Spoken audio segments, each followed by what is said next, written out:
खुदावंद ने अपने लोगों को बाबल की असीरी में क्यों भेजा? क्योंकि खुदावंद उनसे मोहब्बत करते हैं। बारहा चाहा कि ये बुत परस्ती खुदावंद वो खुदावंद है जिन्हें पता है इस डिग्री पे जाके लोहे पे चोट लगेगी तो शेप बनेगी। वो बुत परस्ती नहीं छोड़ पा रहे थे, उन्हें असीरी में गुलामी में भेजा। और याद रखे फिर भी खुदावंद ने 70 साल का वादा किया, एक दिन ऊपर नहीं हो सकता था। खुदावंद जानते हैं कि जी, लेकिन तो भी खुदावंद ने यह नहीं कहा कि दुआ छोड़ दो, नहीं, नेवर नेवर नेवर। खुदावंद ने हरगिज़ ये नहीं कहा कि चूंकि मैंने फरमा दिया है दुआ किस लिए। फिर खुदावंद ने उनके लिए तो फरमा दिया कि तुम्हें 70 साल के बाद मैं निकाल के ले जाऊंगा। उसे दुनिया की कोई ताकत पूरा होने से रोक नहीं सकती, लेकिन दिन रात खुदावंद ने वहां दुआ करने को क्यों कहा? क्यों? वाई? क्योंकि खुदा उनके वसीला से बाबल को बचाना चाहता है। आज हम जो असीरी में हैं, हम असीर हैं कि नहीं? हम हैं। मुबारक है वो जो आज रूल कुद्दस की असीरी में है। उनसे खुदा ने वादा किया है कि इससे पहले के यहां पे इस दुनिया के अंदर वो दुख जो तुम्हारी बर्दाश्त में नहीं, वो दुख आने से पहले मैं तुम्हें ले जाऊंगा। लेकिन जब तक उसने रखा है, उसके रखे जाने का पर्पस है। उसने हमसे ये वादा किया है और वो वादों में सच्चा है। हम उठाए जाएंगे, लेकिन इसका मतलब हरगिज ये नहीं है कि हम दुआ छोड़ दें, शफात छोड़ दें। उसने हमें इसलिए रखा है कि हमारी दुआ, हमारी शफात, हमारे आंसू बाप इनको माफ कर दे। पूरी दुनिया के बशिंदे वहां पे मौजूद हैं। आए उस खिदमत को ले जो खुदावंद ने रखी है, जिस शहर में, जिस मुल्क में रखा है। उसने अपने आप को कहा मैं तुम्हारी सलामती हो, लेकिन इस आयत में कहा तो इस शहर की सलामती में तुम्हारी सलामती है। हमें समझना होगा खुदावंद ने हमें इस मुल्क में, शहर में क्यों रखा है।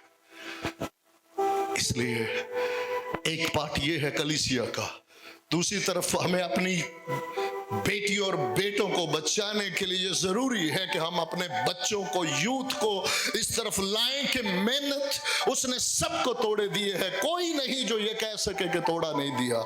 लेकिन अगर तोड़े को दबा के वेले बैठने में, फारिग बैठने में, सुस्ती काहली में बैठना है, तो ऐसे को खुदावंद ने शरीर कहा है। फक्त वो ही नहीं, उसे सुस्त, उसे शरीर भी कहा है।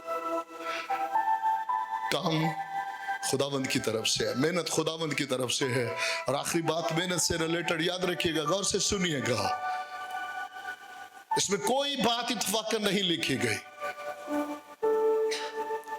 हमारे बुजुर्ग पतरस को खुदावंद ने कहा, वो बार बार भूल जाते हैं कि रूल कुद्दस की तहरीक में, रहनुमाई में, ये याद रखिएगा, ये यीशु के मुर्दों में से जी उठने से पहले की बात है।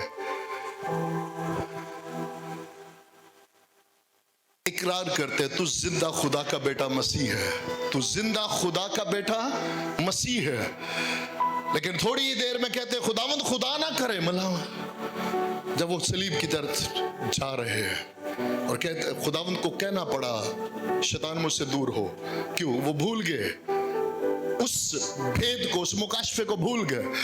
आगे थोड़ी देर में ऊपर पहाड़ पे कहते हैं कि तीनों एक डेरा बनाए, फिर भूल गए कि शरीयत, नबी और बेटा बराबर नहीं है।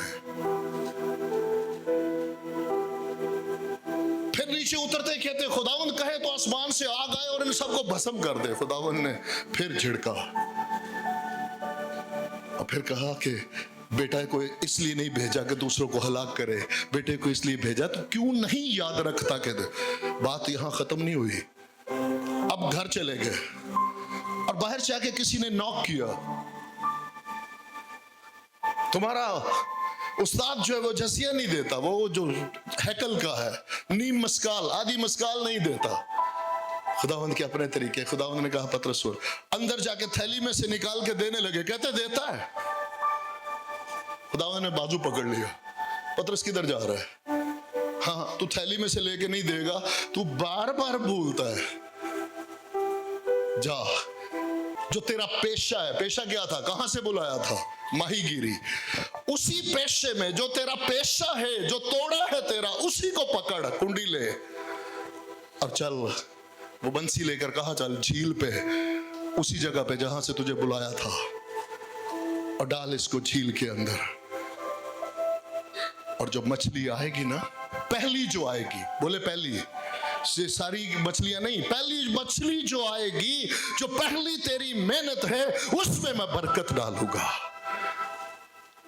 और जब तू उसे पकड़ेगा, उस मछली को, तो उसे खोलना और उसके मुंह में तुझे चांदी का सिक्का मिलेगा, पूरी मस्काल मिलेगी।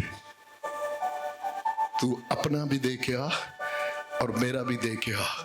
मुबादा इस सबब से कोई ठोकर ना खाए, लेकिन याद रख कि ये काम खुदा ही कर सकता है। इसलिए कभी नहीं भूलना कि खुदा का बेटा अगर तुझ पे रिवेल हुआ है तो बार बार ठोकर ना खा। लेकिन सुनिएगा गौर से, वो मछली क्या थी? हमारे बुजुर्ग पतरस की मेहनत, बोले मेहनत। वो मछली क्या थी? मेहनत। और उसके मुंह के अंदर जो चांदी का सिक्का है वो क्या है? ये खुदा की बरकत है। अगर हम मेहनत के लिए नहीं निकलेंगे, जो भी पेशा, जो भी टैलेंट खुदावंद ने दिया है, उसको यूटिलाइज किए बगैर मांगते रहे बरकत। ऑल दो कि सबसे बड़ी बरकत उसकी नजात है, लेकिन उसके बाद इस बदन में, इस जहान में जिंदगी गुजारने के लिए हमें उस बरकत की, जो जिस्मानी बरकत है, जिसमें हमें रुपया पैसा फाइनेंस सब कुछ चाहिए, वो किस में है? वो मेहनत के साथ है। इसलिए बेटो बिलखसूस आपसे मिन्नत है कि आप लोग मेहनत की तरफ आए, मेहनत करें, बरकत खुदावंद देगा। इज्तिमाई तौर पर जब कलीसिया है तो जहां खुदावंद ने रखा है उसे मुबारक कहें और उसकी मर्जी में चलना सीखें। और आपके वसीला से खुदावंद औरों को भी, बतेरों को बचाएगा। उसका प्लान है कि आपकी दुआओं के वसीला से, आपकी शफात के वसीला से, आपके किरदार के वसीला से खुदा औरों को बचाए। आमीन।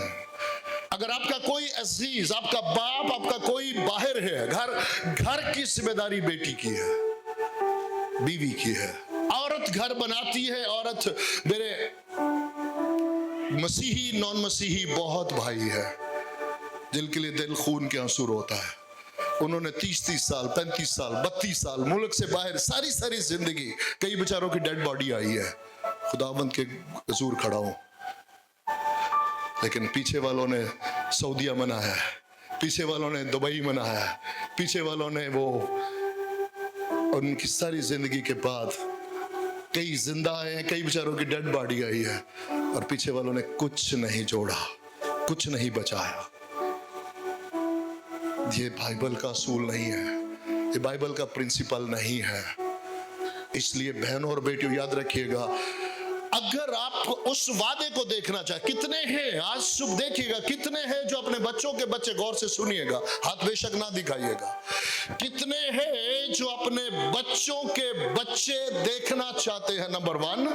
कितने हैं जो अपने बच्चों के बच्चे खुदा तरस नस्ल देखना चाहते हैं? ये दो डिफरेंस बातें हैं, इन दोनों में जमीन आसमान का फर्क है। एक है वो जो हर रोज दुआ करता है कि वो बच्चों के बच्चे देखे, वो दादा बने, वो नाना बने, वो अपने बच्चों के बच्चे, यस। लेकिन कोई है जो आंसुओं के साथ रो रो के तड़प के ये दुआ करता है कि मैं बच्चों के बच्चे तो देखूं, लेकिन खुदा तरस नस्ल देखूं। तो सुनिएगा बहनों, बेटियों, बिलखसूस देखे, जहां प्रिविलेज है, वहां जितना बड़ा प्रिविलेज है उतनी बड़ी जिम्मेदारी है। कोई नानी बन सकती है जब तक मां ना बने, कोई मां बन सकती है जब तक वो बीवी ना बने, कोई बीवी बन सकती है जब तक वो बेटी ना बने। तो अगर खुदा तरस नस्ल देखनी है, नानी, तो फिर क्या करना होगा? जब बेटी हो ना, वहीं से बुनियाद रखनी होगी। अगर खुदा तरस अपनी नस्ल देखनी है तो आज जो बेटी है 10 साल की, 12 साल की, क्योंकि हम नहीं जानते कि खुदावंद कब आते हैं, लेकिन अगर आपने अपनी खुदा तरस नस्ल देखनी है तो आज 10 साल की जो बेटी है उसे उस नानी को देखना जब उसने बनना है, उस दादी को देखना जब उसने बनना है, और उसके बच्चे खुदा तरस हो, तो उसको आज 10-12 साल की बेटी को डिसीजन लेना होगा।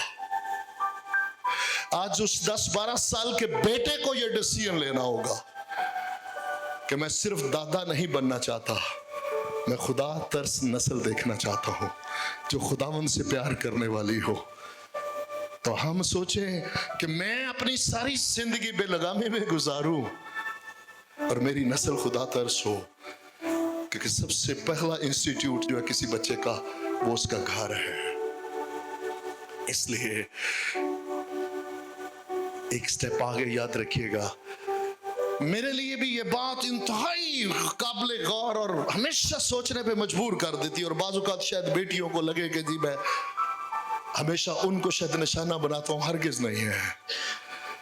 लेकिन खुदावंद का अल्लाही इंतजाम देखिए, आप इफ्सियों के खत को पढ़ ले, आप कुलसियों के खत को पढ़ ले, जब खुदावंद पूरे खानदान की तरतीब देते हैं खुदाए रूल कुद्दस, तो असूली तौर पे खामद से शुरू करना चाहिए क्योंकि वो घर का सरबराह है।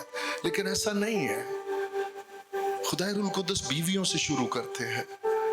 ऐ बीवियों शोहरों के ताबे सुनिएगा,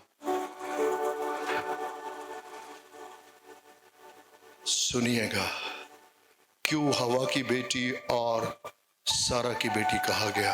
ये मेरे लिए हर रोज का ये खुदावंद के साथ दिल लगा हुआ है और मैं बढ़ना चाहता हूं जहां तक भी जा सकता हूं अपनी जिंदगी में, क्योंकि खुदावंद ने हमारे बाप आदम से कहा कि इसका फल ना खाना, हवा से नहीं कहा।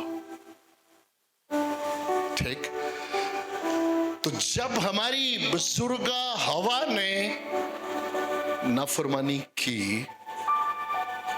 तो इससे पहले के वो खुदावंद की नाफरमानी में शामिल हो, वो खामद की नाफरमानी में शामिल हुई। क्योंकि इनडायरेक्टली हमारी बुजुर्गा हवा तक जो मैसेज पहुंचा वो इनडायरेक्टली पहुंचा है। खुदावंद ने डायरेक्ट हमारे बाप आदम से कलाम किया और उन्होंने हमारी माँ हवा से कलाम किया। पहले वो नाफरमानी खामद की भी हुई और साथ ही खुदावंद की भी हुई।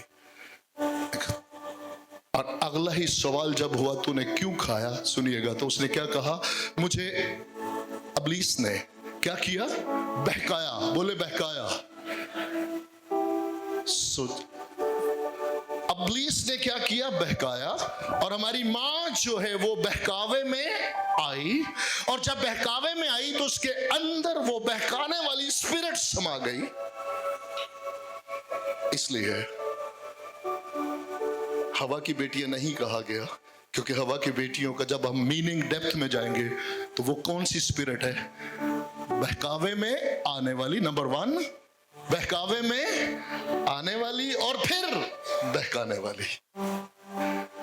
लेकिन शुक्रगुजार है हमारी मां सारा ने खामद की क्या, खामद की फरमाबरदारी और खुदावंद की फरमाबरदारी। इसलिए उस फरमाबरदारी में वो आंसर आ गया।